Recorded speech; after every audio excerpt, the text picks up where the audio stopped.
Tema renungan firman Tuhan untuk renungan hari ini adalah kekuatan sabda Sang Pencipta. Ayat Alkitab yang kita baca sesuai bacaan Sabda Bina Umat GPIB hari ini adalah dari Kejadian 1, ayat 1 sampai ayat 9, yang berbunyi sebagai berikut. Pada mulanya Allah menciptakan langit dan bumi. Bumi belum berbentuk dan kosong. Gelap gulita menutupi samudera raya, dan roh Allah melayang-layang di atas permukaan air. Berfirmanlah Allah, jadilah terang, lalu terang itu jadi. Allah melihat bahwa terang itu baik, lalu dipisahkannyalah terang itu dari gelap. Dan Allah menamai terang itu siang, dan gelap itu malam. Jadilah petang dan jadilah pagi, itulah hari pertama. Berfirmanlah Allah, jadilah cakrawala di tengah segala air, untuk memisahkan air dari air.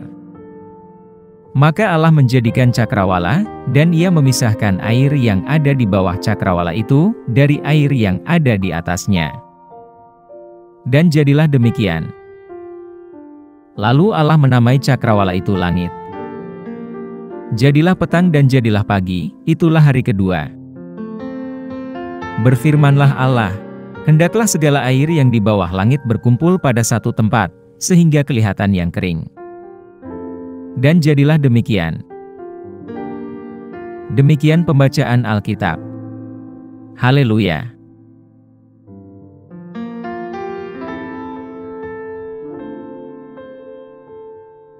Apa isi firman Tuhan ini, dan tentang apa?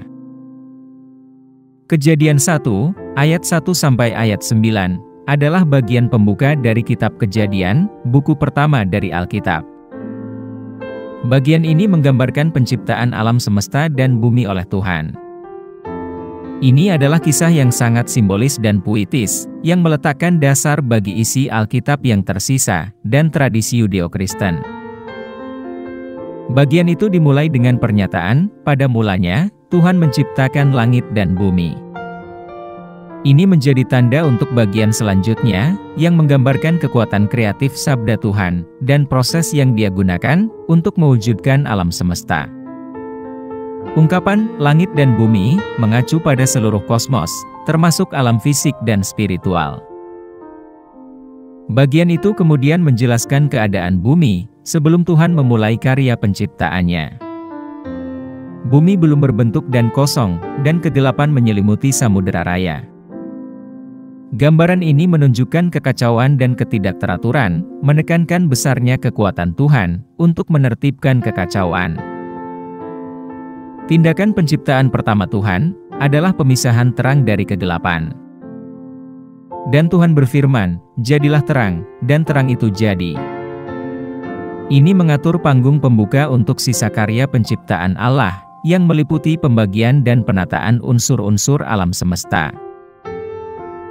Bagian selanjutnya menggambarkan ciptaan Tuhan atas langit dan laut, yang dipisahkan satu sama lain oleh cakrawala, atau bentangan pembatas. Citra ini menunjuk akan adanya batas dan pembagian, menekankan perbedaan antara berbagai elemen alam semesta. Tuhan kemudian menciptakan tanah dan tumbuh-tumbuhan yang menutupinya, diikuti oleh matahari, bulan, dan bintang. Perkembangan dari bumi ke langit ini menekankan keagungan dan kuasa karya kreatif Allah. Akhirnya, Tuhan menciptakan hewan yang menghuni darat dan laut, dan kemudian menciptakan manusia menurut gambarnya sendiri, memberi mereka kekuasaan atas ciptaan lainnya. Ini mengatur panggung untuk bagian lain dari Alkitab, yang menekankan peran manusia sebagai penata layan ciptaan Tuhan. Sekalipun tidak ada penyebutan konsep Tritunggal secara eksplisit dalam perikop ini, tetapi beberapa teolog berpendapat bahwa hal itu dapat tersirat. Ungkapan, marilah kita menjadikan manusia menurut gambar kita, menurut rupa kita, di dalam Kejadian 1 ayat 26, telah ditafsirkan sebagai menyarankan pluralitas pribadi dalam ketuhanan. Memang, interpretasi ini tidak diterima secara universal. Secara keseluruhan, Kejadian 1, ayat 1 sampai ayat 9, adalah perikop yang kaya dan rumit, yang menjadi dasar bagi seluruh Alkitab dan tradisi Yudeo-Kristen.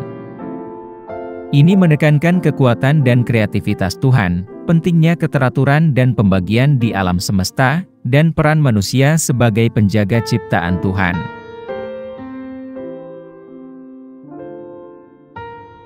Apa pesan Tuhan untuk kita? Pesan Tuhan bagi kita dalam konteks saat ini adalah bahwa Tuhan adalah pencipta alam semesta yang berkuasa, dan bahwa kekuatan kreatifnya terwujud melalui kata-kata yang diucapkannya. Bagian ini menekankan bahwa firman Allah memiliki kuasa untuk menertibkan kekacauan dan menciptakan kehidupan baru.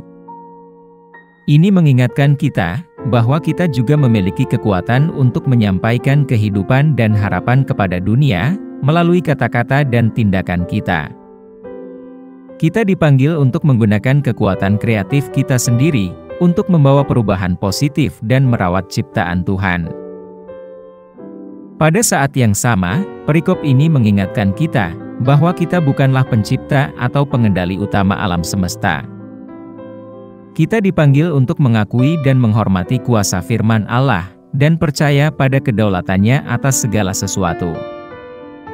Hal ini dapat memberi kita rasa damai dan aman di tengah ketidakpastian dan kekacauan.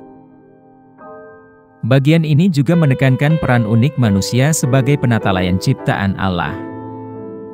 Kita dipanggil untuk mengambil tanggung jawab, merawat lingkungan dan satu sama lain, menyadari bahwa kita telah diberi tempat khusus di dunia, sebagai pembawa gambar Allah.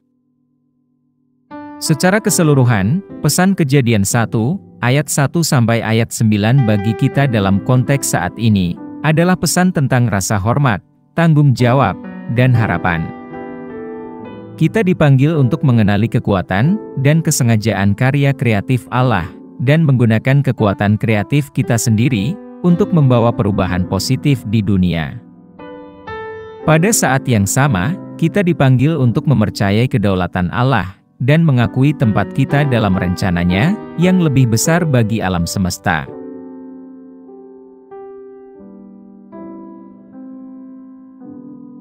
Apa yang harus kita terapkan dalam kehidupan kita? Sebagai pengikut Yesus, kita dipanggil untuk mempercayai kuasa penciptaannya dan menerapkan pelajaran dari perikop ini dalam kehidupan kita secara praktis. Berikut adalah beberapa saran bagaimana kita dapat menaati firman Yesus sebagai Sang Pencipta. Bagian ini menekankan keagungan dan kekuatan karya kreatif Allah. Kita dapat menghormati kekuatan kreatif Tuhan dengan menumbuhkan rasa takjub dan kagum akan keindahan dan kerumitan dunia di sekitar kita. Bagian ini menekankan peran manusia sebagai penatalayan ciptaan Allah. Kita dapat menghormati kekuatan kreatif Tuhan dengan mengambil tanggung jawab untuk merawat lingkungan dan orang-orang, serta makhluk yang berbagi dunia ini dengan kita. Bagian ini menekankan kekuatan firman Tuhan yang diucapkan untuk membawa perubahan positif. Kita dapat menghormati kekuatan kreatif Tuhan dengan menggunakan kata-kata kita sendiri untuk menyampaikan kehidupan dan harapan ke dunia, membawa dorongan dan kepositifan bagi orang-orang di sekitar kita. Bagian ini menekankan pentingnya membawa keteraturan dari kekacauan. Kita dapat menghormati kekuatan kreatif Tuhan dengan merangkul keteraturan dan struktur dalam hidup kita sendiri, mencari keseimbangan dan stabilitas di tengah tantangan dan ketidakpastian hidup. Bagian ini menekankan kekuatan dan intensionalitas karya kreatif Tuhan. Kita dapat menghargai kuasa Allah yang mencipta dengan mempercayai kedaulatannya atas segala sesuatu, mengakui bahwa Dia memegang kendali, bahkan ketika dunia di sekitar kita tampak kacau dan tidak pasti.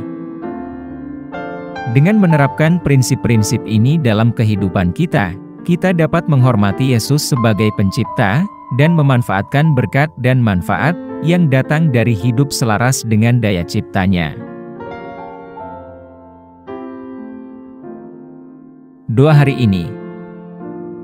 Tuhan Yesus, terima kasih atas alam semesta yang luas dan indah yang telah Tuhan ciptakan untuk kami hargai. Kekuatan dan kreativitas Tuhan tidak terkira, dan kami merasa rendah, diperhadapkan dengan keagungan pekerjaan Tuhan. Kami bersyukur atas berkat yang menyertai ciptaan Tuhan, atas udara yang kami hirup, makanan yang menopang kehidupan kami, dan keindahan yang mengelilingi kami. Saat kami menjalani kehidupan sehari-hari, bantu kami untuk mengingat keajaiban dan kekaguman yang kami rasakan saat merenungkan ciptaan Tuhan. Semoga kami menjadi penjaga lingkungan dan satu sama lain yang baik, dan semoga kami menggunakan kekuatan kreatif kami sendiri untuk membawa perubahan positif di dunia. Terima kasih atas kedaulatan Tuhan dan atas kedamaian dan keamanan yang kami temukan dengan mempercayai rencana Tuhan untuk alam semesta. Kami berdoa agar Tuhan terus memberkati kami dan membimbing kami saat kami berusaha untuk hidup selaras dengan kekuatan kreatif Tuhan. Kami pohonkan doa ini dalam nama Yesus Kristus, Tuhan dan Juru Selamat kami. Amin. Kiranya Tuhan menguatkan kita, dan kasih karunia Tuhan Yesus menyertai kita.